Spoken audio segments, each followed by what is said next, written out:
Congratulations and hearty thanks to all of you, the students of plus 2 first year political science.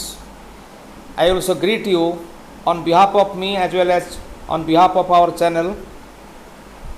In the previous class, I have discussed about the merits and demerits of individualism.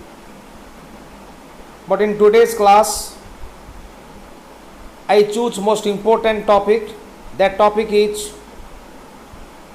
what is the meaning of a welfare state, or what do you mean by the term welfare state, and what are the important characteristic features or basic principles of welfare state. Let us start discussion on this particular topic in Odia language. Please listen to me.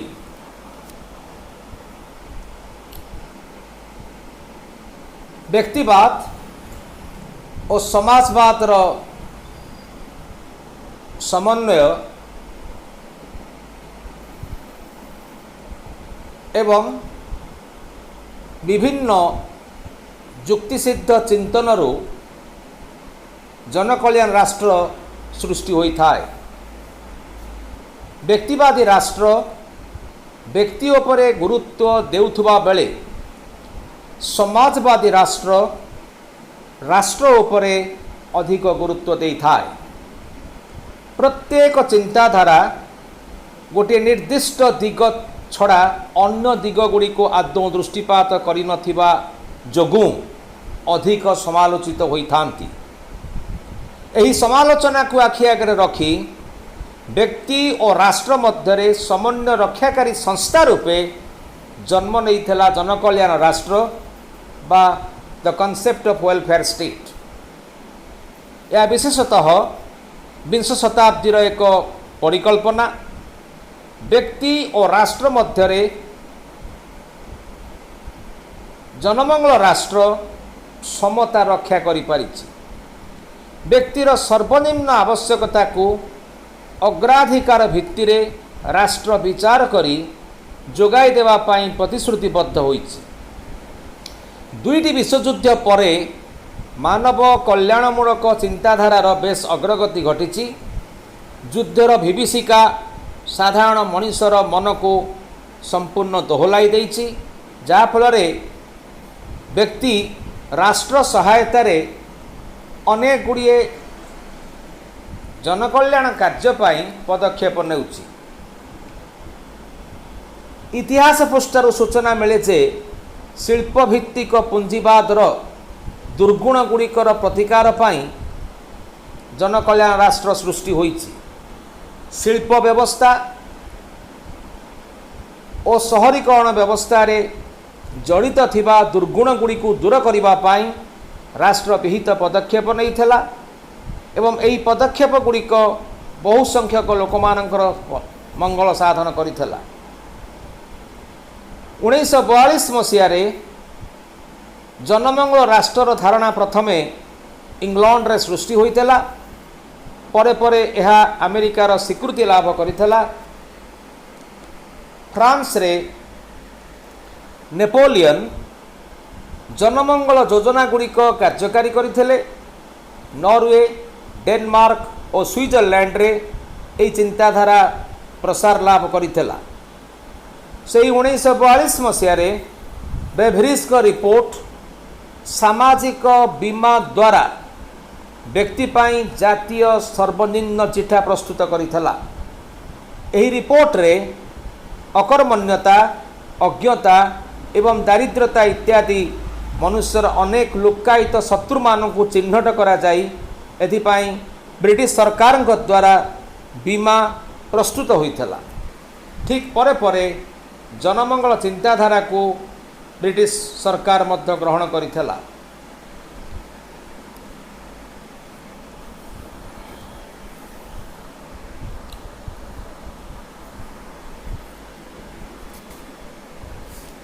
जनमंगल राष्ट्र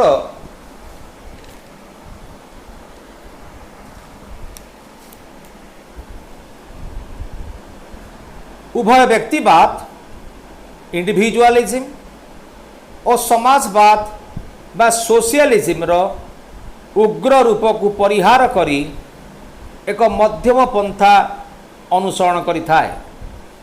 जनमंगल राष्ट्र सामाजिक उदारवाद बा social लिबरालिज्म रो उत्पत्ति होईछि। राष्ट्र कार्य परिसर संबंधी तत्व मानक मध्यरु जनमंगल राष्ट्र बहुल परिचित और जनप्रिय तत्व व सिद्धांत। व्यक्तिवाद और समाजवाद तत्वर समन्वय रे जनमंगल राष्ट्र तत्वर उद्भव।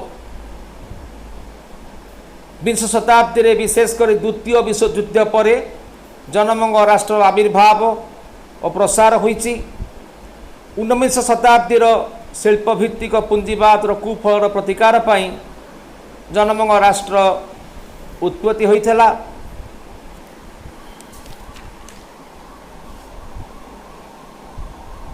अध्यापक टी.डब्ल्यू. केंट के मतरे जो नागरिक माननकु बहुविध सामाजिक सेवा प्रदान करिथाए, एक्सक्यूज मी, जो राष्ट्र नागरिक माननकु बहुविध सामाजिक सेवा प्रदान करिथाए ताहाकु जनमंगल राष्ट्र कहा जाए। According to T.W. Kent, a state that provides for its citizens a wide range of social services is a welfare state. Professor G.D.H. कोल भाषा अनुजाई जो राष्ट्र रे प्रत्येक नागरिक को सर्वनिम्न जीवन धारण करिबा पाई सुविधा सुजोगर प्रतिश्रुति मिलता है ताहाकु जनमंगल राष्ट्र बोली कहा जाए। The welfare state is a society in which an assured minimum standards of living and opportunity becomes the possession of every citizen. Professor Hoffman मत अनुजाई जनमंगल राष्ट्र हेउची 19 शताब्दीर व्यक्तिवाद और 20 शताब्दीर समाजवाद मध्यरे एक नैष्टिक विवाह, अर्थात जनमंगल राष्ट्र उभय व्यक्तिवाद और समाजवाद रो उग्र रूप को परिहार करी एक मध्यम पंथा सर्वदा अनुसरण करिथाए। जनमंगल राष्ट्र एक सकारात्मक राष्ट्र, यह जनसाधारण पाई सर्वनिम्न जीवन धारण सेवा जोगाई देवार प्रतिश्रुति बहन करिथाए। यार कार्यकलाप केवल नकारात्मक कार्य बा पुलिस कार्य सीमित नुहे, व्यक्तिर स्वाधीनता और मर्यादा रक्षा करने सहित जनमंगल राष्ट्र व्यक्ति को सामाजिक और आर्थिक निरापत्ता प्रदान करिथाए। जाति, धर्म, वर्ण, बासस्थान और लिंग निर्विशेष समाज मध्य समस्त को सुविधा सुजोग प्रदान करने सहित सेमानंकु विभिन्न संकटर उद्धार करने जनमंगल राष्ट्र पवित्र कर्तव्य। जनमंगल राष्ट्र ठारू सेवा लाभ करने जनसाधारण एक अधिकार, अनुग्रह नुहे। जनमंगल राष्ट्र सर्वदा मिश्रित अर्थनीति को बा मिक्स्ड इकोनॉमी को गुरुत्व प्रदान करिथाए। यह पूंजीवादी अर्थनीति और समाजवादी अर्थनीतिर चरमपंथा को परिहार करी एक मिश्रित बा मध्यमपंथी आर्थिक नीति को ग्रहण करिथाए। जनमंगल राष्ट्र रे उभय घरोई और सरकारी उद्योग देखा मिलता है। जनमंगल राष्ट्र रे उत्पादन और बंटनर माध्यम गुड़िक जातीयकरण माध्यम राष्ट्र अधीन रही थाए। राष्ट्र जनसेवा और कल्याण उपरे जोर दिए। समाज रे सामाजिक और आर्थिक न्याय प्रतिष्ठा करने निमंते राष्ट्र सर्वदा चेष्टा करिथाए। जनमंगल राष्ट्र एक गणतांत्रिक ढांचा मध्य समाजवादी एक्सक्यूज मी जनमंगल राष्ट्र एक गणतांत्रिक ढांचा मध्य मानववादी समाज सृष्टि करने को चेष्टा करिथाए। जनमंगल राष्ट्र पाई गणतंत्र एक मौलिक आवश्यकता अटे। जनमंगल राष्ट्र रे योजनाबद्ध कार्यक्रम अनुजाई सामाजिक और अर्थनैतिक कार्य संपन्न करा जाई थाए। एही राष्ट्र व्यक्तिर मौलिक अभाव पूरण करने सहित एक सुस्थ जीवन यापन पाई उपयुक्त परिवेश सृष्टि करिथाए। जनमंगल राष्ट्र सामाजिक स्वार्थर प्रहरी हिसाब रे कार्य संपादन करिथाए। यह पतित निराश्र लोक मानक मनरे आशा संचार करिथाए। जनमंगल राष्ट्र रे लोक मानकर सेवा राष्ट्र प्रथम कर्तव्य अटे। सेथिपाई एही राष्ट्र को सेवक राष्ट्र बा सर्विस स्टेट बोली आख्यायित करा जाई थाए। जनमंगल राष्ट्र कार्य परिसर निर्धारण करिबा संभवपर नुहे। प्रयोजन और आवश्यकता अनुजाई राष्ट्र विभिन्न क्षेत्र में यार क्षमता विस्तार करिथाए। जनमंगल ही राष्ट्रीय कार्य परिसर नियामक अटे। आजिकाली पृथ्वीर समस्त गणतांत्रिक और साम्यवादी राष्ट्र निजକୁ जनमंगल राष्ट्र भाव अभिहित करिसंती। आम देश भारत मध्य एही नीति अवलंबन करिथाए। जनमंगल राष्ट्र गठन पाई भारतीय संविधान रे केतेक व्यवस्था रही अछि। संविधान मुखबंध बा प्रियाम्बल और राष्ट्रीय निर्देशमूलक नीति बा directive principles of state policy अध्याय रे जनमंगल राष्ट्र चिंताधारा प्रतिफलित होइछि। After discussing about the exact meaning of the concept welfare state and various features or characteristic features or basic principles of welfare state in Odia language, I would like to start my discussion regarding these topics one after the another very briefly in English.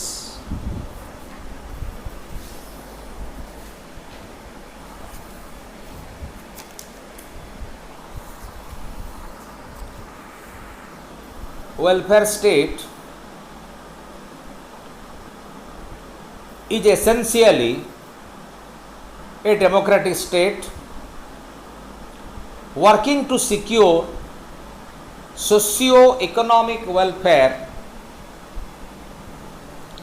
and socio-economic development of its people with full respect for their rights as well as for their freedoms. In this era of privatization, liberalization and market economy, the state continues to be a welfare state as it continues to perform its supreme responsibility to check economic inequalities, social imbalances, industrial monopolies, unfair trading practices, and exploitation of the weaker section of society as a whole. It continues to be a state committed to secure social, economic, and political justice, welfare, and rights and freedom of the individual.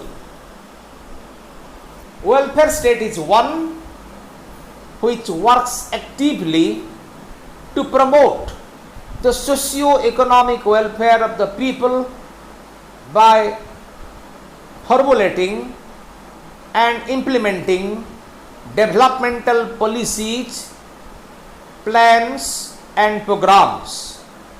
It is a state which tries to promote all-round development and welfare of the society and at the same time protects the rights and freedoms of the people. It must be clearly understood that a totalitarian or a dictatorial state attempting to secure rapid socio-economic development and in the process paying little attention to the rights and freedoms of the people is not a welfare state. According to Professor Kent, a welfare state can be defined as a state that provides for its citizens a wide range of social services. According to Professor Hubman, a welfare state sets a pattern for a human and progressive society.